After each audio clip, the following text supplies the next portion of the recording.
ఒకటి రెండు వార్తలు వస్తున్నాయి. నేను కూడా మా వాళ్ళందరినీ అలర్ట్ చేస్తున్నాను.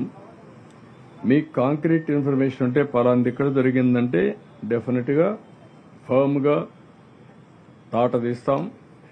వాళ్ళని ఏ విధంగా ట్రీట్ చేయాలో ఆ విధంగా ట్రీట్ చేస్తాం. దీనికంటే ద్రోహం ఇంకోటి లేదు. ఎవరైనా సరే అలాంటి బ్యాచ్ ఉంటే మాత్రం జాగ్రత్తగా ఉండండి. కబద్దారి హెచ్చరిస్తున్నా. ఇది నాకు ఒక అనుమానం కూడా ఉంది.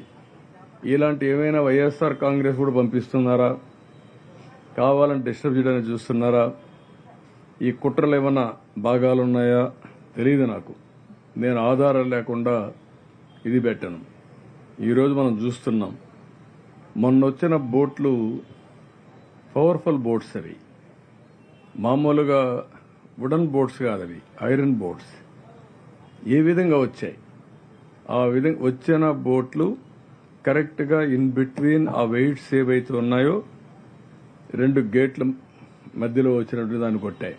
అది కొట్టింది కాబట్టి అక్కడ కుంగిపోయింది. ఆ పవర్ఫుల్ కాలం కుంగిపోయింది.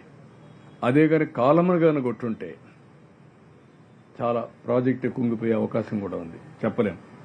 చాలా పవర్ఫుల్గా ఫ్లో వస్తుంది వాటర్. ఆ వాటర్లో ఏది వచ్చినా మిగిలే పరిస్థితి ఉండదు.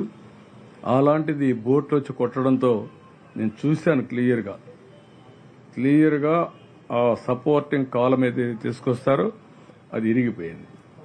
దాన్నే ఇప్పుడు తీసాను. కౌంటర్ వెయిట్ మొత్తం ఇరిగిపోయే పరిస్థితికి వచ్చింది.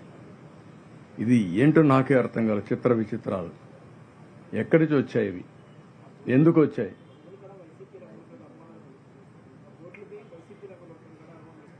అనుమానం వచ్చింది. ఆ బోట్ ఓనరు వాళ్ళ ఫోటోలు కూడా ఉన్నాయి, అవి కూడా ఉన్నాయి. ఈ అనుమానాలన్నీ ఏ విధంగా మనం వీళ్ళు ఫస్ట్ డే నుంచి చూస్తున్నాం. ఎప్పుడూ నా చరిత్రలో, రాజకీయ చరిత్రలో ఏ రాజకీయ పార్టీ కూడా ఈ విధంగా ఒక విన్యాసాలు చేసిన సందర్భాలు లేవు. ఫస్ట్ డేనే ఫెయిల్ అయిపోయింది, లేకుంటే మొత్తం ఇది చేసేశారు అని ఎవ్రీడే ఒక సాక్షి పేపరు విషయంగా పరిస్థితిలో ఉన్నారు. ఎవ్రీడే ఇదే పని పెట్టుకొని. అంటే ఏంటిది? చూస్తాం, పర్లేదు, ప్రజా చైతన్యం తీసుకొస్తాం. ఎలాంటి ప్రజా విద్వేషాలకు తోడ్పడే ఎవరైనా సరే ప్రజా జీవితానికి రాజకీయ పార్టీల్లో ఉండడానికి కూడా అర్హత లేదు.